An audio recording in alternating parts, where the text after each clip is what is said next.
Peter, and then be ready to start 2 Peter next week if we don't get to that this morning.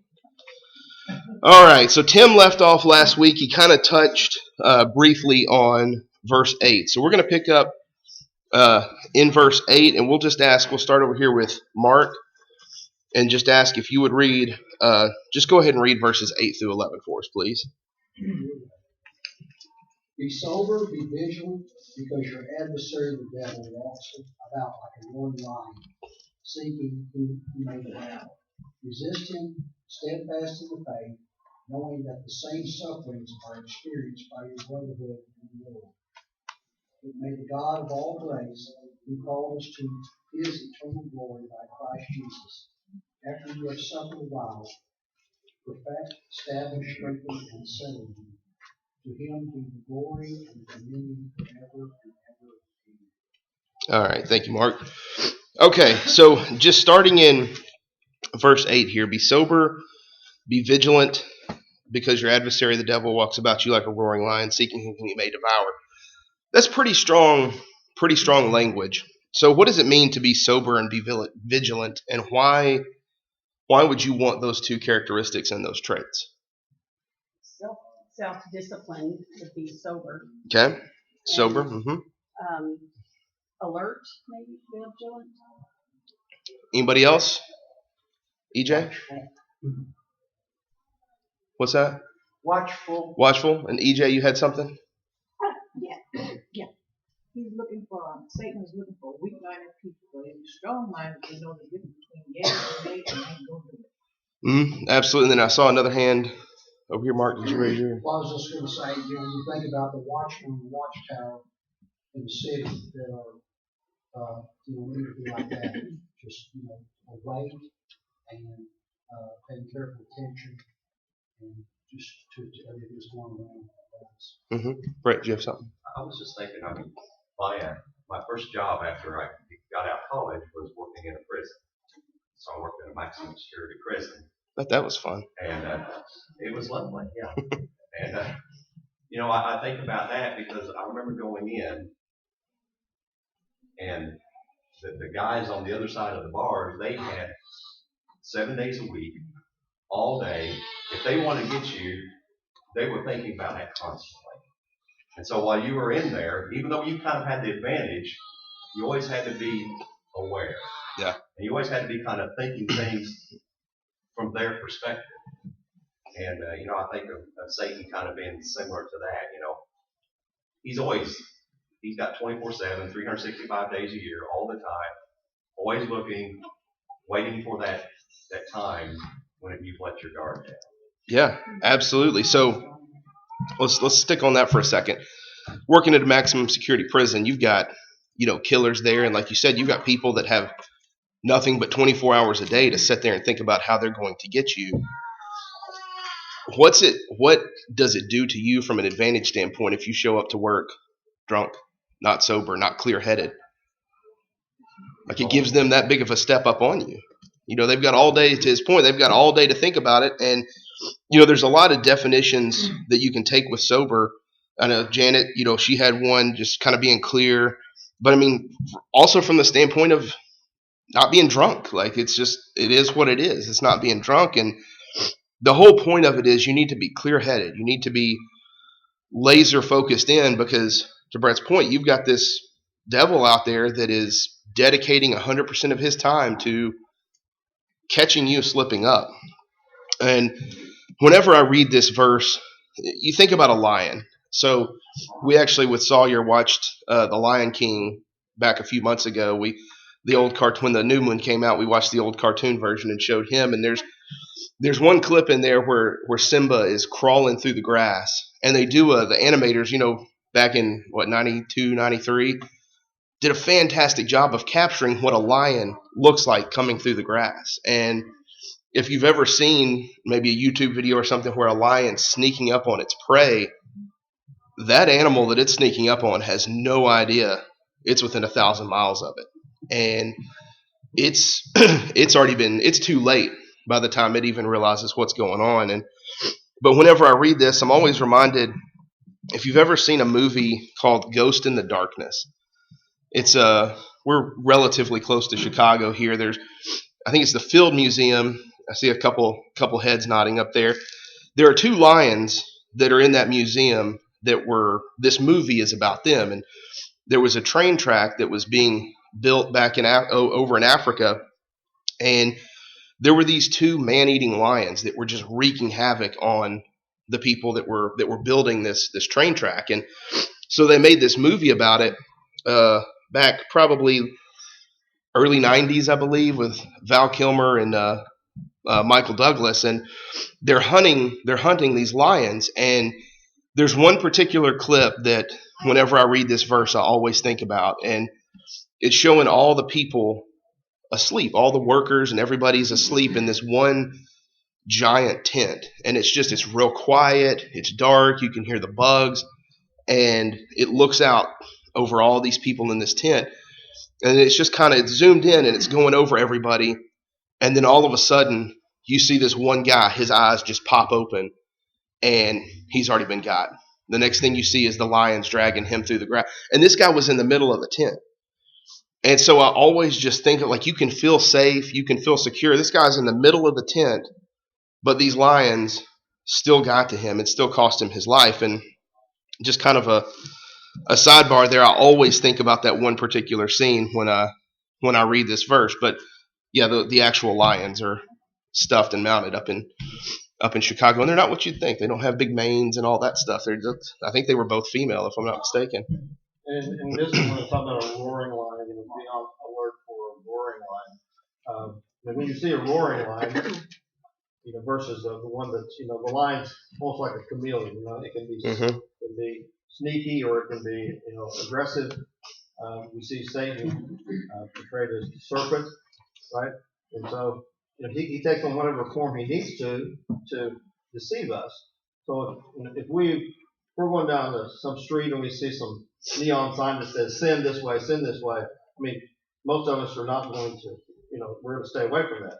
But when it's much more subtle, there is no sign that says, oh, this is sin. We think, we might think of doing something, when it's not so obvious to us that, oh, we should have thought that's sin. We shouldn't do that.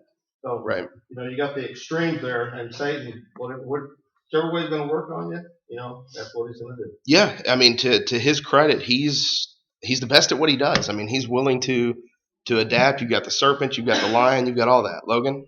So I think another thing that goes along with this, kind of be sober-minded, be watchful, is just the fact that, kind of like you said, we need to kind of respect the power that Satan has. A lot of times, we know God is greater than Satan, but a lot of times we think God is great, Satan's not, has no power. And he does it to a certain extent, but he does have power, to introduce sin into our lives. He is very powerful at that, good at that. And even, Michael Archangel and Jude was reprimanded for, he wasn't right. He didn't reprimand Satan because he realized he didn't even have that authority. So there's a respect we should have for Satan, knowing how good he is at what he does.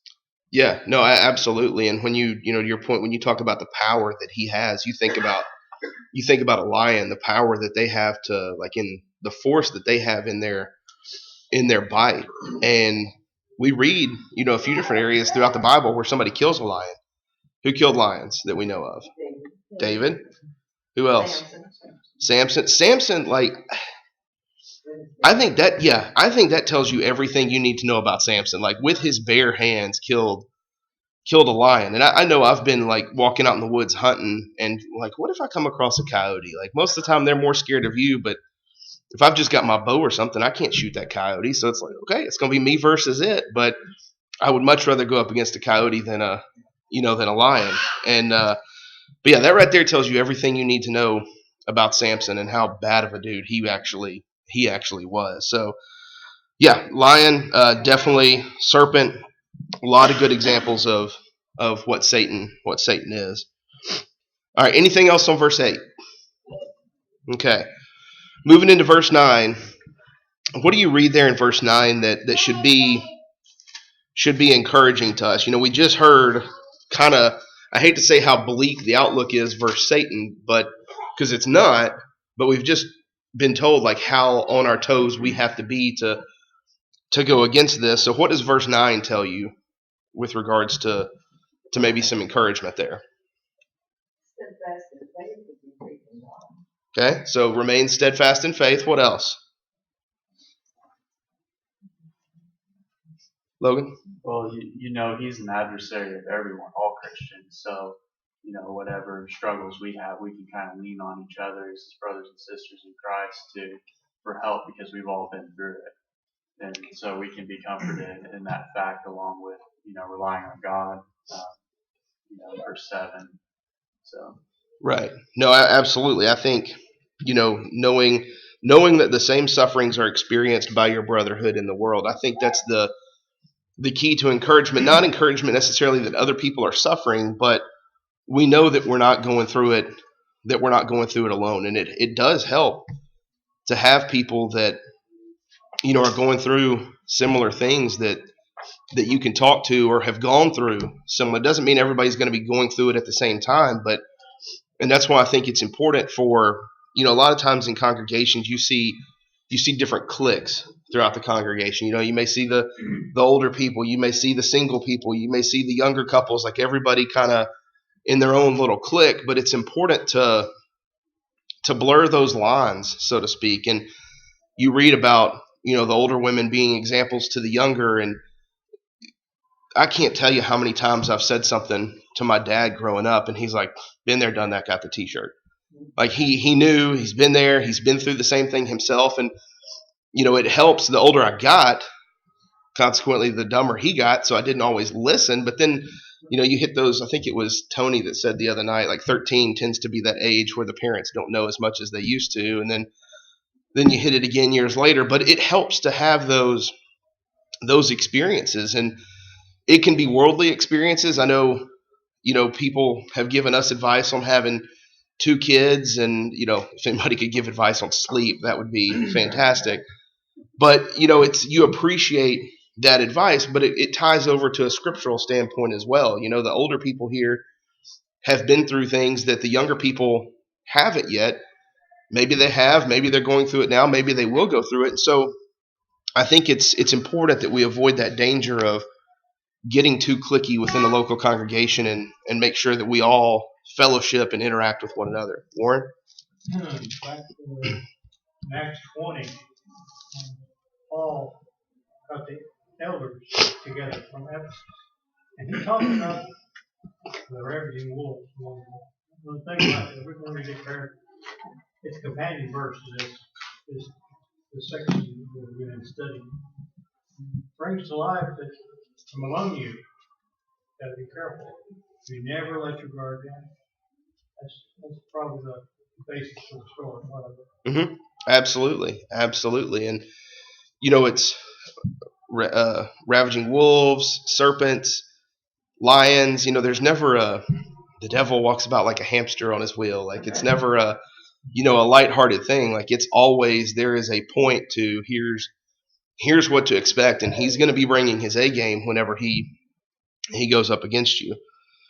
So tie it in there with verse 9. You know, we've talked about the importance of being there for one another, encouraging one another, and that everybody experiences these things.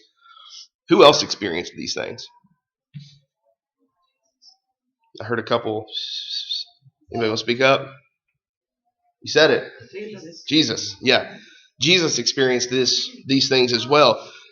What was, so the time we read about Christ's temptation, what was significant about his state at that time that shows us the devil has no mercy? Mm-hmm. I can't fast for 40 minutes, but he fasted for 40 days. So what's his physical condition at that point? He's about as weak as you can get. Like, you go a day without a meal or several hours without eating, like it affects you. You go 40 days without it, it starts playing games with your mind. Things aren't as clear, and that's the situation he was in when the devil decided to approach him and tempt him. And did he just tempt him with, hey, why don't you say a cuss word? What did he play on? His pride, his physical state. It was, could Christ have turned those rocks into bread? Absolutely. So he could have snapped his fingers, blinked his eyes, or said a command and had all the food there that he wanted to eat. And pride is a tough thing. And I'll speak from a man's standpoint. Like, one thing to get me fired up is to tell me I can't do something. Like, it's kind of a poke at your pride there. Like, well, I can do that, and consequently it ends in a lot of broken arms and stuff like that. But it's a prideful thing where, hey, I can do this. Let me show you how I can do this. And so he approaches Christ at his weakest point, where not only his pride, poking at his pride, but it's also going to have an immediate positive impact on his physical state as well. So as we read through this, we're not going through it alone. Everybody here has gone through it to some extent, and Christ also went through it as well. Well, I mean, Christ, he was, like in verse 8, it says he was sober-minded and he was vigilant. When he was in the weakened state, he still had his mind about him, and and was not tempted. Yeah, and that's not something you can just do overnight. Like, I think it was Tony in class Wednesday night talked about, a runner. You can't just decide I'm going to go run a marathon tomorrow. Like, you have to work up to that. And I'm not going to put limitations on Christ and say he couldn't have withstood that, straight out of the gate. But at the same time, what do we know about him up until that point? Like, what do we read about him when he was 12? Yeah, he was already on top of this. He was in the temple impressing everyone with his knowledge. They were blown away by him. So this wasn't something where Christ decided, all right, time to start my ministry, and then I'm going to go out here and the devil's going to tempt me. Like, this is something that he has been working towards and building towards his whole life, building that strength and endurance. Well, and that's consistent there, that analogy with runner with what we have here in First Peter. A runner, you don't just say, okay, today I'm a marathon runner. You prepare for that, and it becomes a lifestyle. And that's why what we have here is First Peter. We have, he starts out by reminding them how great God is. And we need to love God. We need to serve God. God has done all this for us. Therefore, you need to live like this. And you guys, I'm sure, have studied all along here what we do and how we live each and every day. And that's how we resist him steadfast in the faith. Mm-hmm. It's because we're doing that all the time. We're not just waiting till now. It's like, when you like to teach high school kids, always tell them, well, you don't need to just decide what you want to do in the backseat of the car when you're in the backseat of the car. You've got to work up to that. You've got to be thinking about that beforehand. And it's this life that we live before the temptations come that allows us to be that way. Yeah. That's why he structured this letter in the way that he did. Yeah, absolutely. And if we do get to the first part of 2 Peter this morning, it builds on that with how we're supposed to go about that. Nancy? But in his village, he was able to even rebuke the devil with God's word. Yeah. He knew all of it. Mm-hmm. No, absolutely. So yeah, it's all about, and like I said, hopefully we get to the first part of 2 Peter this morning and can touch on that as we build on it. All right, heading into verse 10 here. But may the God of all grace, who called us to his eternal glory by Christ Jesus, after you have suffered a while, perfect, establish, strengthen, and settle you. Peter prays that God's going to ease the pain and the burden and make it better. And is that not something that we should continue to do today for one another? Like, we know the one thing we know for certain is that we all go through stuff. We know, Janet's cancer, Cheryl's liver, we know we're all going through this stuff. We're all suffering. And what do we know about the devil? When's he going to attack us a lot of times? At our weakest point. And so it's not just about praying that, hey, hopefully they're healed. It's about praying that they have the strength to withstand this and to go through that. And it's not just limited to physical things as well, mental things, going through difficult times, work, family struggles. We all experience those things. Everybody that has ever walked this earth has experienced those things at one point or another. Okay, verse 11. Ellen, if you would flip over to Revelations chapter 1, please. So I'm going to read verse 11 here. To him be the glory and dominion forever and ever. Amen. And then, Ellen, once you get over there, if you would read verse 6, please. Revelations 1, 6. And he has made us to be a kingdom, priests to his God and Father. To him be the glory and dominion forever and ever. Amen. Okay. So we've spent the last few verses talking about the devil. And at this point, we know about the devil. He goes about like a roaring lion, seeking whom he may devour. He's always on the prowl. He's looking for us to be at our weakest point. He looked for Christ to be at his weakest point. But what do we know about the devil in the grand scheme of things? He's going to be defeated. Who do we read here? And then in Revelation, the same thing echoed. Who's the him here that's going to have the glory and dominion forever and ever? Jesus, God. It's their world. We're just living in it. The devil has the free will to go about doing whatever he wants to do, doing whatever he needs to do, just as we have the free will to choose who to follow. But at the end, regardless of who we choose to follow, it's going to be God and Christ in the end that are reigning supreme. I think the key to that too is that's glorifying God. Mm-hmm. You know, because I think in Romans 1, we see all those sins that we're talking about there. And in verse 21, it says, what precipitated that is because they weren't thankful and they didn't glorify God. And when we forget to glorify God, even if we're not quote bad people, I think we move away from God and we open ourselves up. Right. And it's, to that point, can all you do, let me see how I want to phrase this. Can you glorify God and not be right in his eyes, not be a Christian, not be saved? And so, yes and no. You're shaking your head no. Elaborate on that first. Well, I'm shaking my head and I'm trying to figure out where you're going.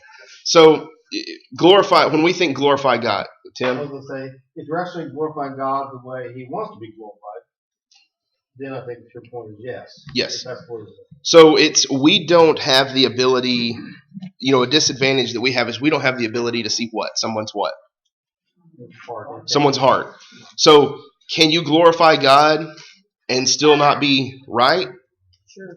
Yes. There are millions of people today that are doing just that. They're, in their minds, glorifying God. And in the minds of most of the world, as they look at it from an outside, as far as most of the world knows, yeah, there are people glorifying God all across Evansville, all across this country, all across the world.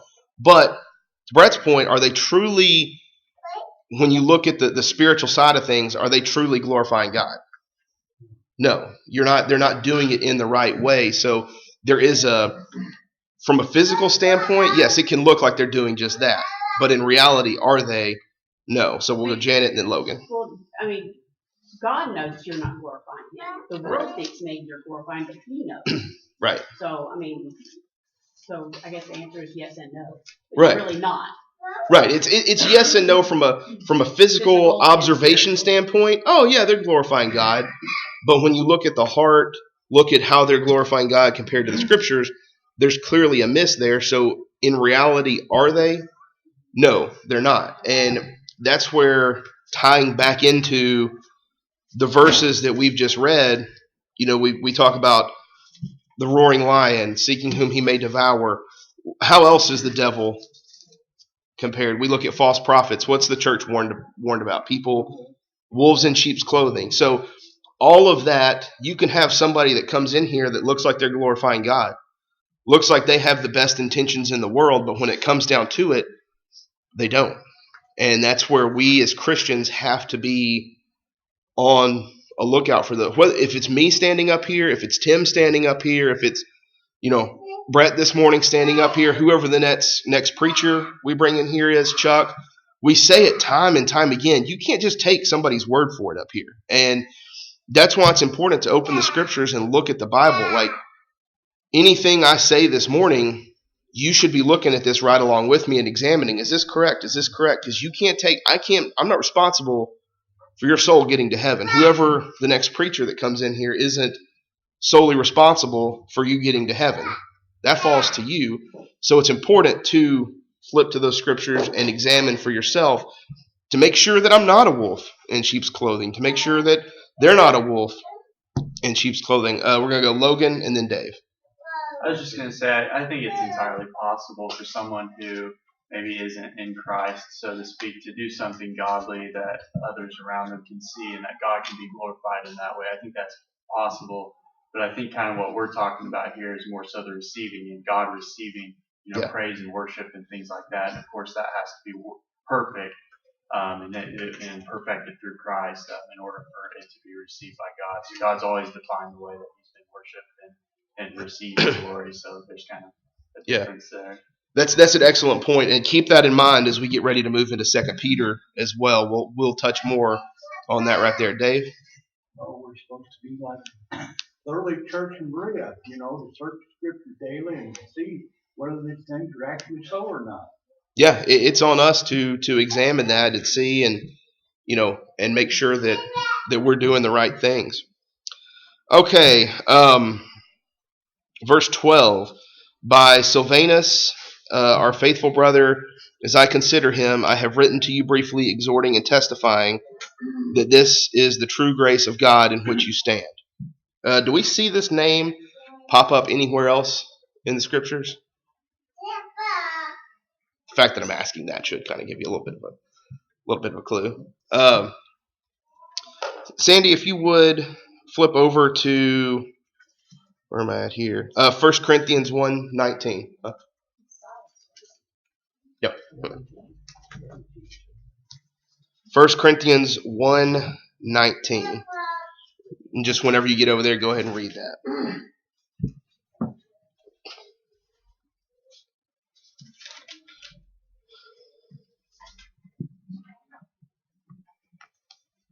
For it is written, I will destroy the wisdom of the wise, and bring to nothing the understanding of the prudent. Is that 1 Corinthians 1:19? Okay, I clearly wrote down the wrong. Give me one. 2 Corinthians. Okay, yes. Sorry about that. Yeah, go ahead, please. The Son of God, Jesus Christ, whom we proclaim among you, Silvanus, Timothy, and I was not yes and no, but in him it is always yes. Okay, so what was he doing? Where else do we read of him doing what? Who's talking there in 2 Corinthians? Who's writing that? Paul. So we know that he traveled and worked with Paul, and here we have Peter sending a message by him to these Christians. All right, verse 13.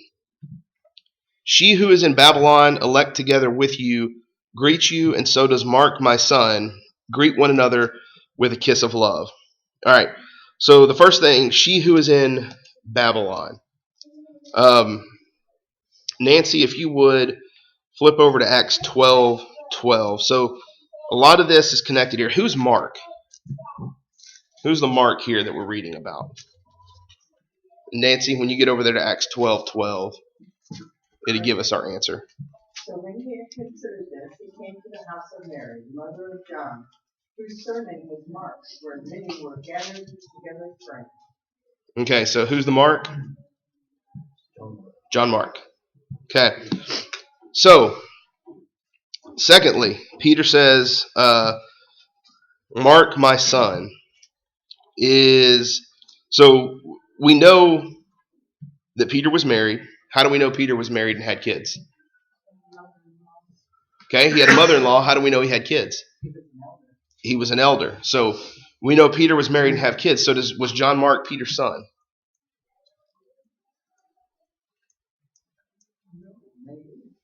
Maybe, okay. Look over at, where did we get to reading? Dustin, if you would go to Philemon chapter 1 and verse 10, please.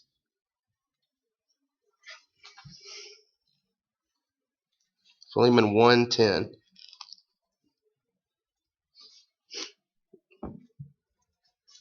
The answer, as he flips over to that, is no. John Mark was not Peter's son, so why does he call him that?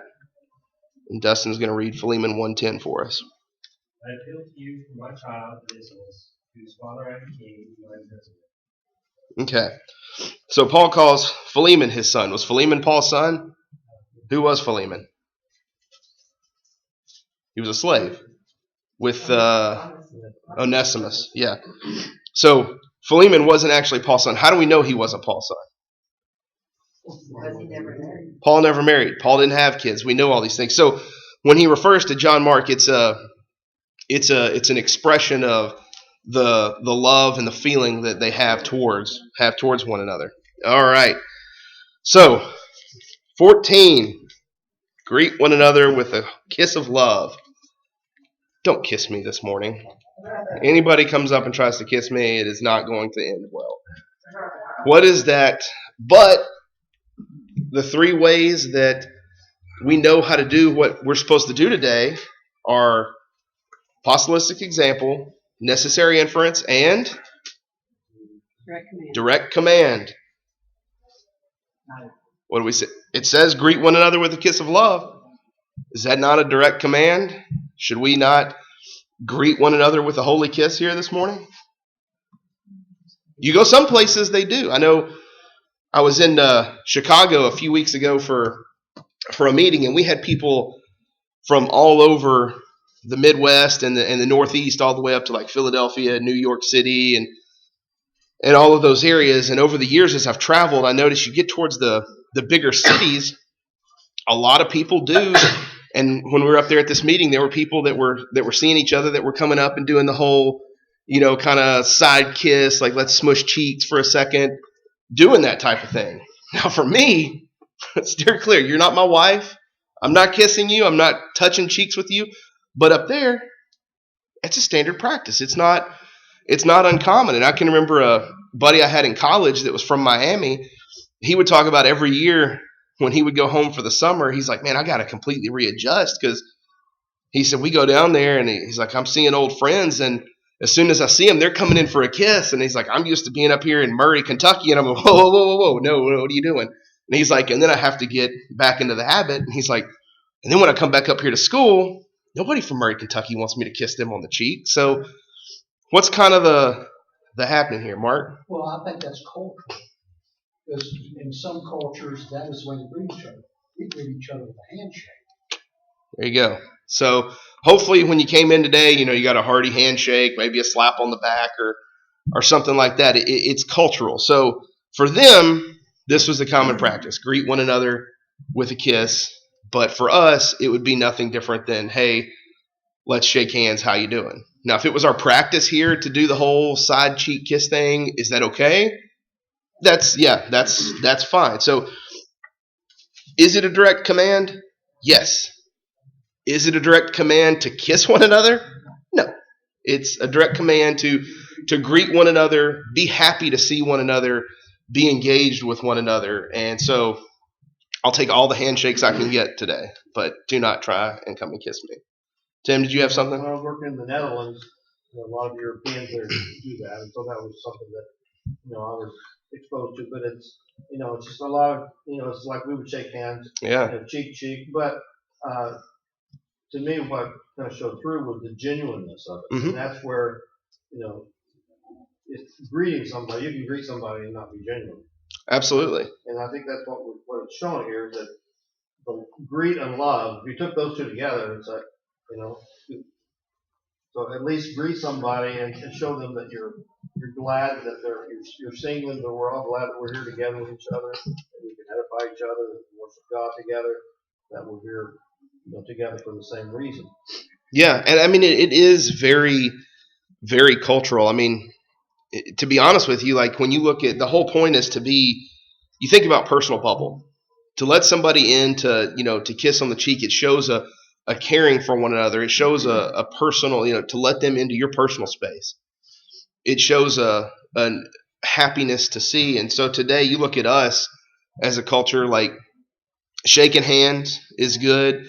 You might, like a lot of my close friends, I'll kind of do the hand slap and give them a little hug, kind of a little side hug thing. And you're still getting into that personal bubble. And that's the attitude that we should have towards one another. We're all brothers and sisters in Christ. So when I see you, whether it's here, whether it's out and about town, there should be that excitement to see one another, and it should be a different interaction than just seeing a random person around town. There is an intimacy there that we all share with one another. So I spent more time on the kiss of love than I thought we would, but it's one of those things that you got to tackle. Is it a direct command, or how does this apply to us? But it is a hard issue. And sometimes I Yes. think we forget that. Mm-hmm. And I've used this example several times because it's a very poor example.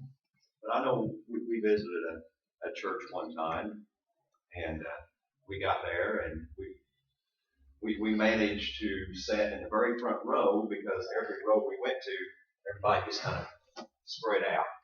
By the time we got there, they spread out. It was pretty obvious they didn't want me sitting in their row. Yeah. So I go through, and I'm right there. I'm right in front of the preacher, and they do all the proper acts of worship, and we get through. I go from there all the way out the door. Didn't have to stop or slow down for anything. Didn't shake a hand on the way out. Yeah. We can do all the right things. I don't know. I wasn't feeling the love in there. Yeah. And, yeah. We can do the right thing. This is kind of one of those, kind of concluding on one of these hard issue things that we can do the right things. We got to have some kind of affection for one another. Mm-hmm. We've got to actually care. So everybody go see Brett this morning. Make sure you're needing some attention. No, he's exactly right. I've been through the same thing, where we've been to a place and nobody says anything to you, and you don't. Let me ask you this: how likely are you to go back to that congregation if there's another one there? About 0% chance. Okay, I'm just glad to not hear you say, "Well, I'm back here." Now, So. No, and we always make a point to announce with our visitors, give us some time to get to know you and stick around a little bit, and we need to. It doesn't matter the age, like that's the important thing. Like if somebody older comes in, it doesn't mean that they're older than me, so Tim's got this one. Like I should be just as willing to meet and greet them as they are, and same thing with young people. We should all be willing to go out of our way to make them feel what, because we never know if it's somebody passing through. We never know if it's somebody moving, new to the area looking for a place to worship. And it's not that like we're trying to recruit necessarily, but we should be excited to see them because they're fellow Christians. They're people that are going through all this same stuff that we've just talked about that are coming to, I hesitate to say their safe space, so to speak, but we talk all the time how nice it is to come here on Sunday mornings and Sunday afternoons and Wednesdays and be able to worship together with like-minded Christians when we go throughout our whole week, around people that aren't. Tim? Well, then next week, we have a man and his family coming in to preach for us. We're considering us and we're considering him. And it won't take him very long to figure out if we're genuine or not. Yeah. Right? And so, and it's not like we want to put forth something that's fake, right? Right. I mean, but we're not going to have a banner and stuff, come down. But we want to be genuine, and he mentioned they're looking for a church family, right? And we profess to be a family, so that's hopefully what he sees. Yeah, absolutely. You were exactly right. Yes, sir. I think Paul did a really good job of explaining that when he was talking about love, and by saying that if you don't have love, then you're just a climbing bear. And God knows his people, and if we are not welcoming and loving the people that visit us, we've got some serious problems. Yeah. And don't fool yourself into thinking that there's some magic in walking here and taking a seat 2 or 3 times a week. That's because you're going to be fooled. You fooled yourself because we have got to be people. That's one thing that has always distinguished the people of God is they love one another, and especially for business. Mm-hmm. And is it so? we're not going to get to 2 Peter today, and that's okay. Always prepare, like, wait. I'm like, I'm not going to get past this. But I'm like, yeah, but if I do, I don't want to be up there scrambling. So I've got, like, if I need to do next week, I've got to verse 15 of 2 Peter. Is it something that's automatically comfortable for us? No. And you look at things within the worship service as, do I enjoy leading singing? No, I do not. I enjoy singing. I don't enjoy leading singing. But, spoiler alert, guess who's got song leading this morning? I do. You may not enjoy or feel comfortable straight out of the gate standing up here and doing an invitation. You know, we had Trent's in the back there, but Trent and Steve, you know, they both did their first sermons a few weeks ago and did a great job. And you can look at someone that's at that stage, and you can look at someone like Chuck Bartlett. And there's a difference in there of the comfort level. But do you think the first time Chuck got up there and preached that he was where he was today? No. But it's the same with greeting people. Like, it's not everybody feels comfortable talking to people. Out of me and Amy, I'm the more outgoing one of the two. You know, she makes the joke that we'll get on an elevator with somebody and we'll ride up 3 floors and we don't know them. By the time they get off, I'm like, all right, see you later, Larry. Tell the wife and kids I said, hey, like, that I've never met a stranger. But for everybody, that may not be the case to talk to those. However, it is something that as Christians, we're commanded we should work on. We should be willing to greet anybody here visiting today. You know, we've got the new family coming in next week. Like, we should be willing to get up and greet them. And is it going to be an extreme comfort level like Chuck getting up here preaching immediately? No, there's going to be some growing pains. It may be a handshake, nice to meet you, kind of a and walk off. Like, you know, but you're working towards that. And as Christians, that's what we should do, is work towards our comfort level with greeting one another, because we don't want the experience that Brett have to be the reputation we have. Janet? Well, it's edification. Whether, you know, greeting somebody, you know, you're edifying them, and like the Steve and Trent coming up here, that was very edifying. Mm-hmm. Yeah, absolutely. All right. Well, thank you, everyone, for the thoughts this morning.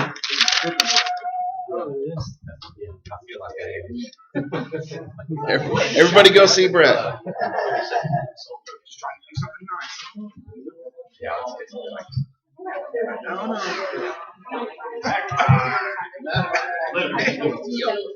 You what?